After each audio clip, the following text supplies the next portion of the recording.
Okay, so I want to say this video is coming from a huge place of love. I have plenty of people that are same-sex attracted that I admire and found to be some of the best people that I've met on the planet. Okay, some of these people I think are extraordinarily blessed by God as well. But I do love God more than anyone, so I'm gonna do what I'm told, and I'm gonna make videos for God and His glory. Okay, so this is I think people get confused. I think a lot of people are confused, honestly. I think some Christians are confused, and I think some same-sex attracted people are confused. Okay, when I say homosexuality is a choice, I don't necessarily mean for every same-sex attracted person they choose this. I definitely believe some people are born with that affliction. They have it for as long as they can remember. Why do I say this? Is because I have a particular fetish that has been with me for a long time, and I did not choose it. So I use that comparison to equalize the fact that I believe 110% some people had this as long as they can remember.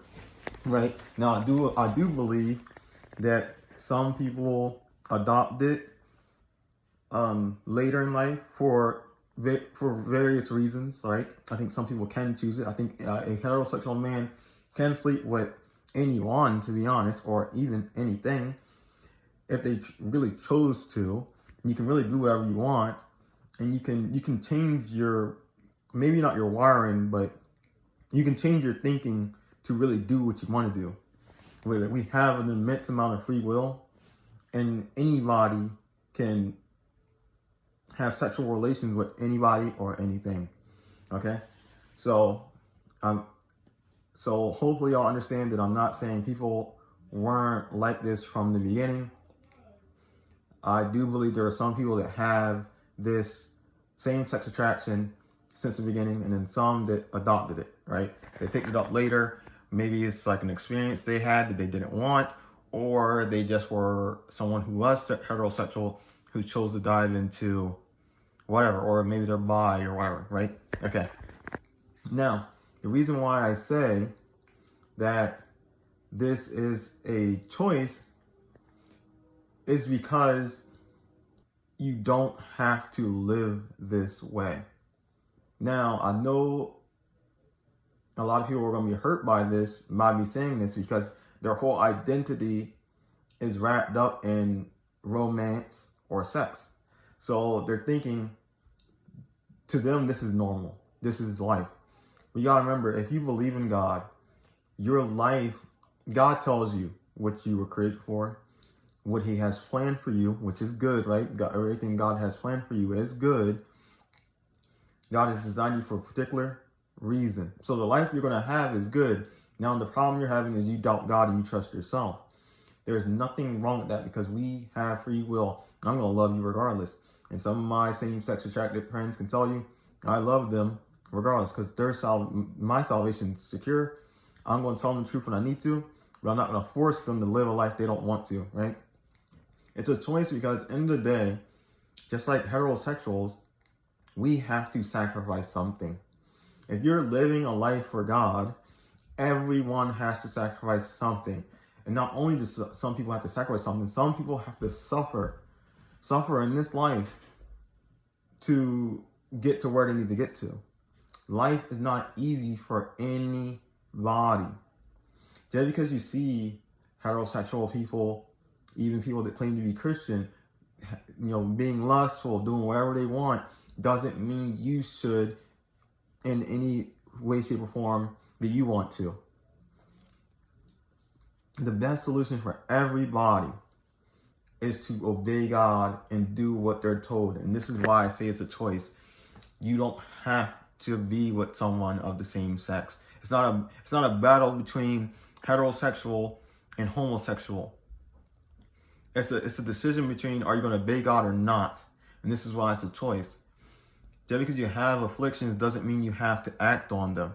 Whether it's a heterosexual affliction or a homosexual affliction. The reason why a mass majority of heterosexuals are more so freely accepted is because that is a normal thing, right?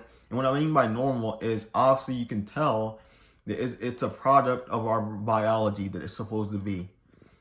Women have the vagina, men have the penis. The key and the hole, that obviously is what it's meant for. Now, again, as someone who does not care what someone does, you can go do whatever you want. But let's not be ignorant and lie to ourselves. The reality is, just because we can doesn't mean we should. Just because you feel doesn't mean that feeling should rule your life. Life is more there's more to life than sex and relationships. Does that make sense? If God today told me that this person that I have a girlfriend, if he told me today that I want you to live celibate, and there's people in the Bible that thought celibacy was a beautiful thing, and I'm not saying all these people are supposed to be celibate, right? I don't know what you're supposed to do. That's God's plan. That's between you and God. But if he told me to leave my girl today, be celibate and live a life of celibacy, I would do it. Because I love God and I obey God and I trust God. I don't make up stuff for me. I do what God tells me. The reason why this is such a battle between Christians and the LGBT is because, one, the LGBT wants to do what they want. And then you do got some Christians that aren't approaching this in a manner of love. Okay? But again, you have to be fair with the Christians because not everyone is a Christian. Not everyone on our side is even ready to be talking about these things. They weren't pushed by God to do so. They're just doing what they want. Just like, honestly, the people on the LGBTQ side. There's more to life than sex and relationships. If you want love, you can have love. Love isn't necessarily an act of sexuality. Sexuality is not love. It's just a tool to make families. Honestly, sex wasn't supposed to be this lustful thing that God gave us. It was supposed to be a beautiful gift that a man and a woman was supposed to use to procreate. Not something we're supposed to use for our own entertainment on a regular basis like we do down here. When people truly encounter God, you will realize that I'm telling the truth. Homosexuality is a choice because it's a choice of you saying no to God and doing what you want. It's not a battle between heterosexuality and homosexuality. Life is more than sex and relationships. God has designed someone for everyone. Well, that's not true. Not everyone has a person, but God has given, even if y'all don't have a person, there's a life guaranteed for you by God that's going to be beautiful and good. Like, I'll give you guys a good example of this. There's some single women that only have their kids and they're happy. Why? Because they have the love that they need and it's given to them by their kids. And that's how you know that you don't necessarily need a man, you don't necessarily need a woman to be happy. Love is what you need. And that's for everybody. And what is love? Love is God. Homosexuality is a choice. It's always a choice. It's not about your feeling. It's not about your attraction. That's not what God has an issue with. God's issue is you guys entertaining something that to God is abominable, because that's not what he designed us for. Does that make sense? God is the one that sets the stage. God is the one that sets the standard, because God is literally love. And if you're doing something opposed to God, which is love, you're not doing something that is loving. And this might seem harsh, and this might not seem like it's coming from an unloving place, but the reality is the truth hurts. And that's just the way it is. I've grown, I've developed, and I've gotten so close to God to the point where I'm starting to understand things. Homosexuality is a choice, I'm not saying you're choosing your affliction. I'm not saying you're choosing your attraction. I'm saying you're choosing to act upon it. That is the choice. God does not care that you are afflicted with something. It's what you do with it. That's the issue. Okay? Everyone has afflictions. Everyone has attractions or something that messes with them or causes them to sin. But it's up to us to get to the one that can take sin away, which is Jesus Christ. The one that can soothe us and calm us. Now, I'm not telling everyone to change overnight or to change their life. I'm telling everyone to draw close to God, draw close to Jesus Christ. Because if you want a real shift, if you want a real change, if you want a complete and perfect life or a good life, you go to God, because he's the only one that can restore you. He's the only one that can change you.